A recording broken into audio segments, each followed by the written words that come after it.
chodím rád do toho ateliéru a vlastně to kolikrát funguje. Ještě tady s náma ten Pavel, fotograf, který s náma dělal nějaké věci a tak dále. A dělá se mi tady dobře, ale jsou chvíle, kdy ještě, jakože jsem furt někde mezi lidma a už někdy jsem prostě z toho unavený a vlastně někdy strašně rád jsem sám, ale jenom si kreslím sám, nebo prostě trávím čas sám a jako to je něco, co samozřejmě jako má každý asi třeba tu míru jinou, ale jako někdy už jsem unavený z toho, že furt někdo mluví, furt se s někým bavím, furt jako je to nějaká komunikace a to není nic osobního, ale prostě to si myslím, že je něco, co člověk jako si musí tohle uvědomit a nějak si v tom, tak to asi člověk dělá sám. Se mu to přirozeně jako naopak, pak jde večer do hospody, to já už nepotřebuji, kolikrát jsem Jo, to já teďka mám taky, no, že mi to vlastně překvapivě nechybí, protože té komunikace je tolik, že... Tak zase z pohledu z té mé zkušenosti mám pocit, že člověku to dovoluje reagovat rychleji a podle svých možností. Když ho něco napadne, tak to může udělat hned a nemusí čekat na zpětnou vazbu, nemusí se domlouvat, nemusí se snažit sladit s ostatními lidmi, kteří mu do toho začnou mluvit. A v okamžiku, kdy vám třeba do textu začne vstupovat někdo, kdo má jiný cíl než vy, tak se vám i ten váš text může rozpadnout třeba. Jo? Tam ten váš silný argument prostě zmizí. Takže si myslím, že práce individuálně jako rychlejší je rychlejší a v něčem jako svěžejší. Kde leží hranice mezi sobectvím a potřebou samoty? Jak umět být sám, ale sám nezůstat? A proč je samota zdravá? Posloucháte Souostroví, podcastovou sérii z Gampy Galerie města Pardubic. Vznikla jako doprovodná linka výstavy Mlýnský ostrov, která se rodí v nově otevřeném areálu automatických mlýnů v Pardubicích, o kterém jste už možná slyšeli. Souostroví je podcast o umělecké spolupráci, o dvou hlavách, co víc ví, a více srdcích, co víc cítí. Společně během 11 dílů proplaveme slunečnými plážemi i temnými zátokami toho, co obnáší spolupráce v umění. A taky tím, jak to všechno rezonuje v současném světě grantů, soutěží a generačního konfliktu.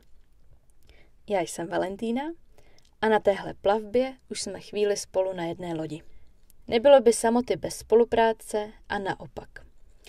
Proto v dnešním díle společně s psychologem magistrem Vítem Hojgrem nahlédneme do tématu samoty versus společenství, sobectví, poustevnictví i útěku. Jak najít hranici mezi zdravou samotou a sobectvím či přílišným individualismem?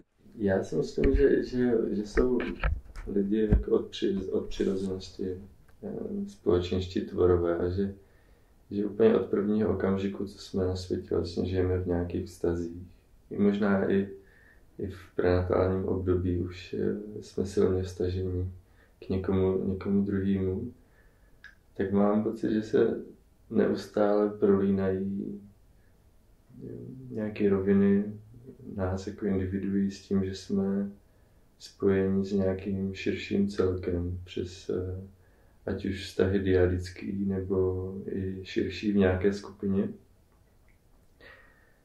A přijde mně tady to napětí vlastně jako celkově nějaké jako klíčový téma, protože si myslím, že i co se týká právě tvorby a vašeho tématu a těch otázek, kde najít nějaký jako kompromis mezi tím, kdy člověk tvoří něco sám za sebe a v nějakém jako širším kolektivu, jak v tom najít nějakou zdravou rovnováhu, je vlastně dost klíčová věc, protože mám obecně pocit, že v celé společnosti, když začne převažovat jeden z těch aspektů, tak vlastně vznikne trochu problém, myslím. No, já bych se orientoval asi podle toho, jestli mi to způsobuje nějaký problém nebo ne. Kdybych cítil, že to je přesně to, co potřebuju a nějak mi to nerušilo, tak bych to vzal jako signál, že to je v tuto chvíli nějaká moje cesta. Mm-hmm. Ale samozřejmě a já jsem za to rád, že i my sami v sobě a samozřejmě i ten svět kolem nás na to, co děláme, nějak reaguje.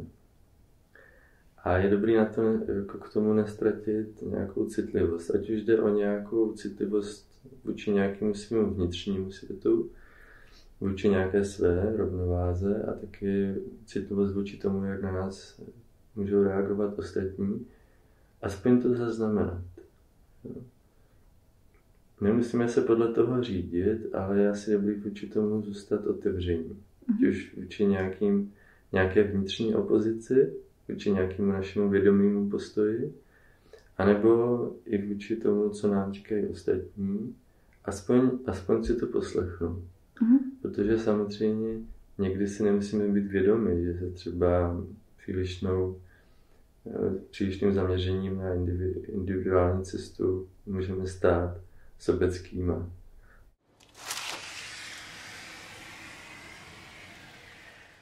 Jaký druh samoty nám tedy škodí? Fungování ve skupině je taková jako zvláštní věc, protože jednak nás to může spojovat s nějakým širším celkem, s něčím, co nás přesahuje, něco, co přesahuje naši individualitu, nebo naše nějaký jako izolovaný ego, nebo já. To, že se setkáváme s druhýma lidma, nás může propojovat i s nějakýma stránkami, které třeba v sobě nemáme rozvinutý. A vždycky to, co nám chybí, je často to, co nejvíc potřebujeme k tomu, aby jsme mohli v životě zůstat v pohybu. Ale zároveň být v té skupině je spojený s určitým jako nebezpečím, že se právě ta naše individualita nějakým způsobem rozplyne. Když někdo zažije nějaké nešetrné zacházení nebo vyloženě nějaké jako zraňující chování, tak pro něj vlastně splynutí s tou skupinou začne být ohrožující a jakýsi třeba jako únik do samoty nebo do nějaké izolace nějakým způsobem, jak se lidi můžou chránit. Ale vždycky se právě jako připraví o tu interakci s druhýma, která je vždycky pro naše prožívání nějak oživující. No, my jsme se tady jednou zmínili o určitém jako napětí mezi tendenci k individualizaci nebo k nějaké individuální cestě a zároveň k nějaké jako přitažlivosti být součástí nějaké skupiny, nějaké komunity, nějakého kolektivu. Protože možná tady to napětí je pro člověka úplně přirozený. A asi se ani o jedné té tendenci nedá říct, že je dobrá nebo špatná. Ale dokážu si docela dobře představit, že v nějaké konkrétní životní situaci nebo etapě se rozhodneme jít si vlastní cestou a kolektiv opustit, protože můžeme cítit, že nám třeba to stotožnění s tou skupinou vlastně může bránit rozvinout něco, co je v nás čistě individuální.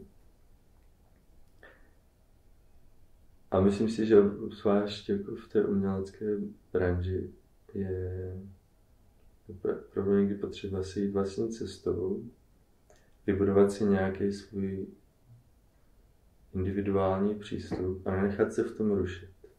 Myslím si, že to vůbec neznamená, že se takováhle potřeba jednoho dne naplní a ten konkrétní stejný člověk se může s tím, co objevil třeba v sobě nebo na nějaké své individuální cestě, že se s tím, co objevil, může vrátit do toho kolektivu a třeba ho tím i obohatit. Třeba i z nějaké jako potřeby samoty nedělal něco, co je zákonitě vždycky nežádoucího nebo problematického.